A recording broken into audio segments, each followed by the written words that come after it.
They told me for years there was no money in podcasting. Well, they were all wrong. I sent you. But I did mention Mr. Fretz. Mr. Fretz wanted me to ask you, how did you get involved with The Observer? Because it's kind of like one day, oh, by the way, I'm working with Dave Meltzer. So take me through. That is how it happened. Like that process, like how long it took. And like, we're going to get into Meltzer because I am still a mark. I have my thoughts on Meltzer, but I'm not going to shit on him because I know he's your friend. No, tell me. No. Listen, I've met him, and I think there's a lot of misconceptions about Dave. Definitely. I think there's a lot of people that assume certain things about him. Are we best friends? No, we're friends. Yeah, of course. You know, I'm on his website. So the way that I got affiliated with them is that I started a website called the International Association of Internet Broadcasters, the IAIB. Okay. This is back in 2012.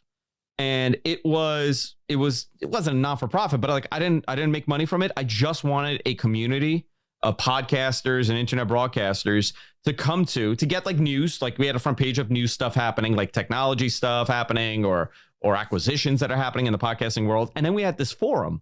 And the forum blew up. Like it got really popular really quick because a lot of people had questions that the answers were being gate kept behind a wall, behind a paywall. Mm-hmm. So like you had all these podcast coaches, which I hate. Okay. Me too. I'm going to tell you guys, biggest scam in the effing world. Agreed.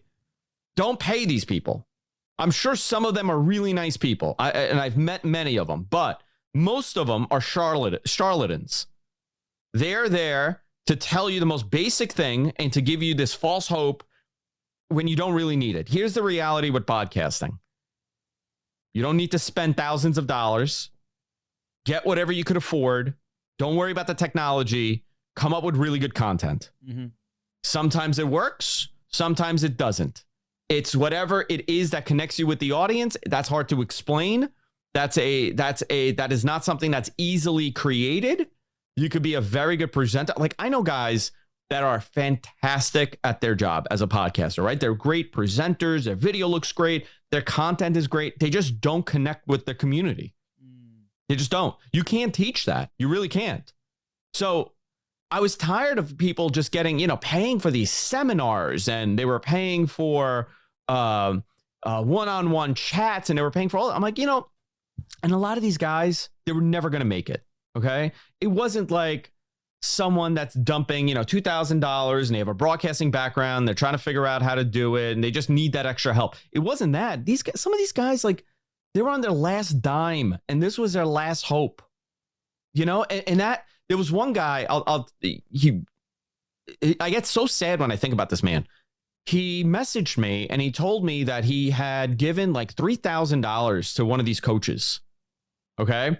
To do podcasting because he thought he could make some money because his wife was sick and he had a full-time job and he could maybe subsidize this. And this person gave this man such false hope that he can make like $2,000 a month podcasting with affiliate links and book referrals and this referral and that referral. I'm like, dude, he's not teaching you podcasting. He's teaching you affiliate marketing. Mm-hmm. And then I went down the rabbit hole, and that's all these guys do is teach you affiliate marketing. And the podcast, like that whole like how to become a podcaster, is the front to teaching these guys how to become affiliate marketers. Because guess what happens?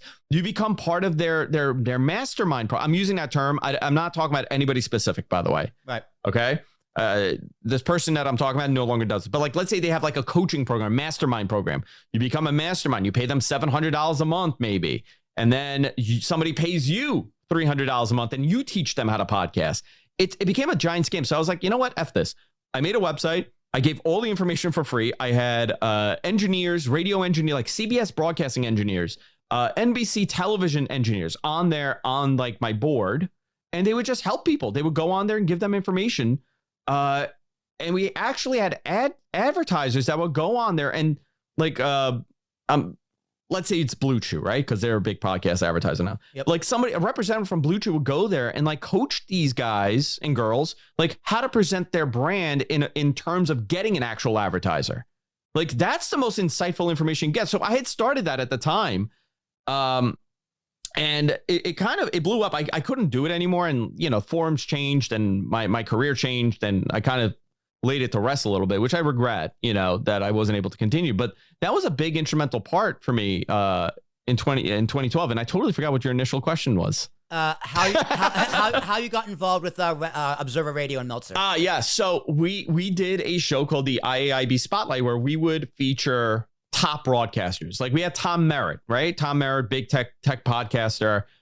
He came on. I had this guy, Mike Phillips. He's a radio broadcasting engineer.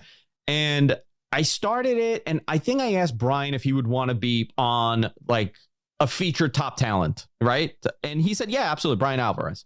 Mm-hmm. And we started talking a little bit, and we started talking about hardware. Like we were just talking before, like he's a big radio gear guy. He loves microphones. He wants, we were talking about microphones, and I was like, hey, you want to come on the show? And I think he came on like twice. We didn't talk about wrestling once. Mm-hmm. No, and then I finally told him, I'm like, hey, I do this wrestling thing. And he came on to promote the death of WCW when they re-released the book in 2014. And I always just had like an arm's length relationship with him. And about a year and a half ago, when the pandemic happened, I started, getting a lot of information.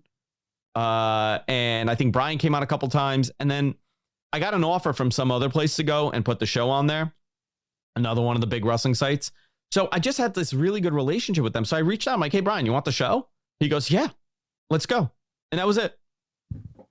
All right. So it was through Brian Alvarez. It was through Brian and Tony that runs, the back end stuff. He was like, yeah, let's do it. And it was like within like a day, like it was like finished. Like no, I don't do contracts and nothing. I'm like, hey, let's do it. Let's see if it works. If you guys are happy with me, then we'll continue. If you guys think I suck and you don't like it, then no problem. We'll go. And then, next thing I know, I'm hosting Sunday's Wrestling Observer Live. And I remember the big thing was, when you made the announcement, you said, the biggest thing is that the show is not going to change. Right? Nothing changes. They have no input on our show. Me and Rich and I are going to do the exact same thing we always do.